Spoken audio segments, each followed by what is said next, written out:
नमस्कार दोस्तों, the story Pandit channel पर आप सभी व्यूवर्स का स्वागत है। दोस्तों, इस चैनल के द्वारा हमारा यह प्रयास है कि हम आप सभी के लिए कुछ ऐसी कहानियां लेकर आए जो हमारे ग्रंथों में कही गई है और आप सभी के लिए बिल्कुल ही नई है। साथ ही ये कहानियों हमें कुछ न कुछ शिक्षा भी अवश्य ही देती है। तो आइए शुरू करते हैं आज की कहानी। दोस्तों, आज हम आपको मधु और कैटब नाम के दो राक्षस भाइयों के वध की बहुत ही रोचक कहानी सुना रहे हैं, जो हमारे ग्रंथों में बहुत ही अच्छे से कही गई है। दोस्तों, हजारों साल पहले की बात है, जब प्रलय के समय चारों ओर पानी ही पानी था और पानी के अलावा कुछ भी नहीं था। उस समय भगवान विष्णु शेषनाग की शैया पर सोए हुए थे और उसी समय उनके कान की मैल से मधु और कैटब नाम के दो महापराक्रमी दानव उत्पन्न हुए। अपने चारों तरफ सिर्फ पानी ही पानी देखकर वे दोनों सोचने लगे कि हमारा जन्म क्यों हुआ और उसके पीछे का कारण क्या है, क्योंकि बिना किसी कारण के संसार में कुछ भी नहीं होता है। सभी घटनाओं के पीछे कोई ना कोई कारण अवश्य होता है। इस पर कैटब ने कहा, भैया मधु, इस जल में हमारी सत्ता को कायम रखने वाली देवी महाशक्ति हैं, उन देवी में अपार बल है। उन्होंने ही इस जल की रचना की है जिसमें हम निवास कर रहे हैं। वे ही देवी शक्ति हमारी उत्पत्ति का कारण हैं। इतने में ही उन्हें आकाश में गूंजता हुआ सुंदर बीज मंत्र सुनाई पड़ा।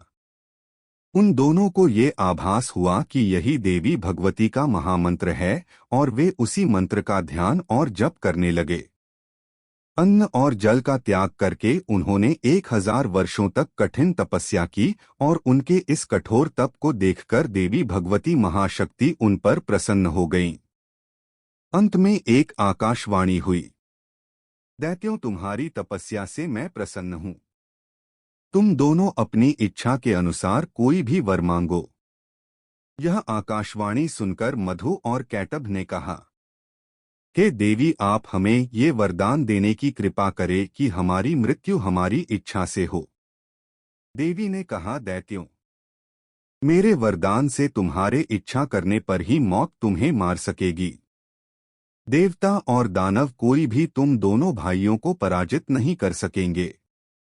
देवी के वर देने पर मधु और कैटब को बहुत ही खुशी हुई, किंतु देवी द्वारा दिए गए वरदान से दोनों दैत्य भाइयों को बहुत ही घमंड हो गया। वे समुद्र में रहने वाले जीवों के साथ खेलने लगे और फिर उन्हें परेशान करने लगे। एक दिन अचानक ही दोनों भाइयों की नजर ब्रह्मा जी पर पड़ी। ब्रह्मा जी ध्यान मुद्रा में कमल के आसन पर बैठे थे।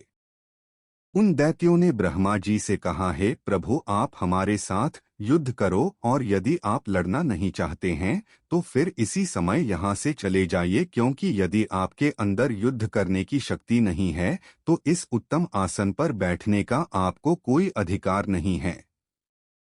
मधु और कैटब की बात सुनकर ब्रह्मा जी को अत्यंत चिंता हुई। उनका सारा समय तपस्या में ही बीता था और युद्ध करना उनके स्वभाव के प्रतिकूल था, इसलिए ब्रह्मा जी मन ही मन दूसरे किसी उपायों से युद्ध न करने का रास्ता ढूंढने लगे। उनके दिमाग में ये बात आई कि मुझे इन दोनों दैत्यों के वास्तविक बल का कोई ज्ञान नहीं है और नियम के अनुसार जिसके बल की जानकारी ना हो उसके साथ युद्ध करना कभी भी उचित नहीं होता है। दूसरी ओर यदि मैं इस समय इन दोनों राक्षसों की स्तुति करता हूं तो इससे ये प्रतीत होगा कि मैं कमजोर हूं और फिर इन दोनों में से कोई भी मेरा वध कर देगा। इसलिए इस समय यह उचित है कि मैं शेषनाग पर सोए हुए भगवान विष्णु को जगाऊं। वे अवश्य ही मुझे इस संकट से निकाल लेंगे। और ये सोचकर ब्रह्मा जी भगवान विष्णु के पास गए। उस समय भगवान विष्णु योग निद्रा में थे। ब्रह्मा जी के बहुत प्रयास करने पर भी उनकी नींद नहीं टूटी। इसलिए अंत में ब्रह्मा जी ने देवी योग निद्रा की स्तुति करते हुए कहा, हे देवी, मैं मधु और कैटब नाम के दो राक्षसों के भय से आपकी शरण में आया हूँ। भगवान विष्णु आपकी माया से घोर नींद में हैं। आप संपूर्ण संसार की माता हो और सभी की इच्छाओं को पूरा करना आपका स्वभाव है। आपने ही मुझे इस संसार को बनाने का अधिकार दिया है, और यदि मैं ही इन दोनों दैत्यों के हाथ से मारा गया तो आपकी बहुत ही अपकीर्ति होगी। इसलिए आप कृपा करो जिससे भगवान विष्णु घोर नींद से उठ जाए। ब्रह्मा जी की प्रार्थना सुनकर देवी भगवान विष्णु की आंख, मुंह, नाक, हाथ और हृदय से निकलकर आकाश में स्थित हो गईं और इससे भगवान विष्णु उठकर बैठ गए। भगवान विष्णु ने ब्रह्मा जी को देखकर कहा कि हे भगवान, आप अपनी तपस्या छोड़कर यहाँ क्यों आ गए और आप इतने चिंतित क्यों दिख रहे हैं। तब ब्रह्मा जी बोले कि हे देव, आपके कान के मैल से दो दानव पैदा हो गए हैं जिनका नाम मधु और कैटब है, और अब वो दोनों दानव मेरा वध करना चाहते हैं और इसलिए मैं आपसे मदद मांगने आया हूँ। ब्रह्मा जी के द्वारा यह ज्ञात होने पर भगवान विष्णु ने कहा, हे देव, आप बिल्कुल भी चिंता न करें। उन दोनों राक्षसों की मृत्यु निकट है और इसलिए वो युद्ध करना चाहते हैं, पर हे ब्रह्मदेव, आप निश्चिंत रहें, मैं उन दोनों का वध कर दूंगा। इसी समय वे दोनों राक्षस भी वहां पहुंच गए और भगवान विष्णु से उनका बहुत ही भयानक युद्ध शुरू हो गया। चूंकि दोनों दानव भाइयों को भगवती देवी से कभी भी न हारने का वरदान प्राप्त था, इसलिए यह युद्ध 5000 वर्षों तक हुआ। युद्ध इतना लंबा चलने पर भगवान विष्णु को चिंता हुई और तभी ध्यान लगाने पर उन्हें यह ज्ञात हुआ कि इन दोनों दैत्यों को देवी भगवती ने इच्छा मृत्यु का वर दिया है और देवी भगवती की कृपा के बिना इनको मारना संभव नहीं है। तभी उन्हें योगनिद्रा देवी के दर्शन हुए। भगवान विष्णु ने रहस्यपूर्ण शब्दों में योगनिद्रा देवी की स्तुति की। स्तुति से प्रसन्न होकर योगनिद्रा देवी भगवान विष्णु के सामने प्रकट हुईं। तब विष्णु जी ने कहा कि हे महामाया, आपके दिए हुए वरदान से ये दोनों दानव बंधु मुझसे लगातार युद्ध कर रहे हैं और ना तो थक रहे हैं और ना ही हार रहे हैं। इसलिए संसार की रक्षा के लिए इन दोनों को मारने में मेरी मदद करे। देवी भगवती ने कहा, हे विष्णु, आप देवताओं के स्वामी हैं, मैं इन दोनों दैत्यों को अपनी माया से मोहित कर दूंगी और तब आप इनका वध कर देना। देवी भगवती की बातों का अर्थ समझकर भगवान विष्णु ने दैत्यों से कहा कि तुम दोनों की युद्ध कला को देखकर मैं बहुत ही प्रसन्न हूँ, इसलिए तुम दोनों मुझसे इच्छानुसार वर मांगो। तब तक दोनों दैत्य देवी भगवती की माया से मोहित हो चुके थे।